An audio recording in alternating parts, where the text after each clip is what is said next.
Welcome to the Cardboard Crash Course. My name's Ethan, and today we're learning how to play the card game for 2 to 6 players, Food Coma. This is about stuffing your faces and filling your plate with as many calories as possible. This copy of the game was provided by SideQuest Games, so thank you to them for the review copy. Let's learn how to set up and play this quick and easy card game. Let's set up the game by sorting and shuffling the grocery store, farmer's market, butcher shop, and Food Coma cards, leaving them in the center play area. The player who's eaten the most recently in real life goes first, or you can choose randomly. Now, starting with the first player, each player is going to take a menu and a calorie counter of their choice. In this case, a hot dog. Then they'll choose from one of the 6 chef characters. Keep in mind they all have a special ability for the game. They'll keep that in front of them and leave their calorie counter on the 0 spot on the calorie track. I'm going to show you how to play by setting up for a 2-player game. On each of your turns in the game, you'll combine cards in your hand in order to make meals and force feed them to your opponents, drawing up their calorie counters. If your calorie counter ever hits the 2000 space, you'll be eliminated from the game by entering a food coma. Although you can combine ingredient cards to make meals and use other special card abilities on your turn, you always end your turn by drawing from one of the 3 stores.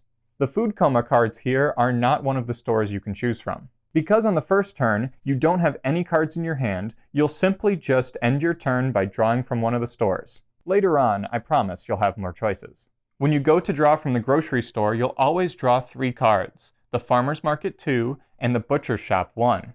Let's look at a card's anatomy now. Most cards are ingredient cards, like this ghost pepper here. They always show what type of ingredient they are on the top left, this being a vegetable, and they have a name and some flavor text for some fun. Some cards are star fruit cards, however, which don't provide any sort of ingredient, but can be used as a special ability on your turn. There are also cards, like in the butcher shop cards here, that are dual ingredient. These provide either one or both of the ingredients when you're making a meal with them. However, you can never make a meal with one single card. You have to use at least 2. Some cards like this Kraken Caviar also provide extra calories when they're used to make a meal, on top of the normal calories. Let's open the menu now to learn how we make a meal. The menu here provides plenty of information on how to make any type of meal in the game. You can see here 2-card dishes, double card dishes, 3-card dishes, and 4-card dishes, as well as the Coma Burger in the middle. Anytime on your turn that you go to make a meal, like the egg noodles here, you'll combine the 2 cards of these 2 ingredient types, and then choose what player is going to eat that meal. Because this is listed as 200 calories, that player would move up 200 calories on their calorie track. If you went to make a meal, and you used something like this Kraken Caviar that has the bonus calories, they'd also gain 200 calories on top of the normal calorie count. Once again, double ingredient cards cannot be used by themselves to make a meal. They have to be paired with something else. So even though Kraken Caviar has a protein and an egg, just like this omelet, you would have to use something bigger. So, as an example, on my turn, I could use a flour, an egg, and a vegetable card from my hand in order to make this quiche, which would give us 500 calories plus 200 from the bonuses on these 2 bonus cards, for a total of 700 calories, which we can choose which other chef to eat. Any cards used in a meal are then discarded to the side of the play area.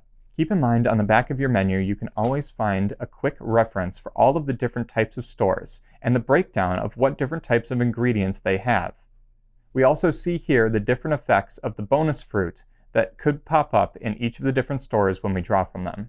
Consuming calories our opponents feed us is not always the end of the world, however, because whenever we reach a 500 calorie threshold, we also draw a food coma card into our hand. Just like those star fruit cards, these can be used at any point during our turn, before or after making meals, for their special effects. A lot of the time, the food coma cards provide a pretty special, significant effect to help us out. Just like when we make meals with ingredients, food coma cards and star fruit cards are always discarded after they're used.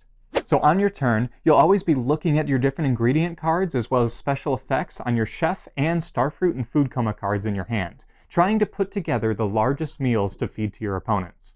Keep in mind that you always end your turn by drawing from the stores, but you can never hold more than 6 cards at a time. So if you were to go to draw and you would be holding more than 6, you have to discard cards from your hand in order to keep new ones. On top of this, you can never feed the same chef twice in a turn. This still applies to two-player games, so be careful with what meals you put together. Some effects also allow you to block incoming meals coming in. However, the only meal that gets around this is the Coma burger, which is made from every type of ingredient. Most of the time, an instant knockout. We'll keep going clockwise around and around the table until a player has reached 2,000 calories, in which case they aren't immediately eliminated. Instead, they flip over their board to enter their last chance, which always reads, eat one more calorie and you're out. At that point, if you do get fed another meal, you're done for and completely eliminated from the game. Once one person is left standing, that player wins. Thank you very much for following along. This has been Ethan at the Cardboard Crash Course teaching you how to play Food Coma, once again provided by SideQuest Games. Have a great rest of your day. We'll see you at the next video.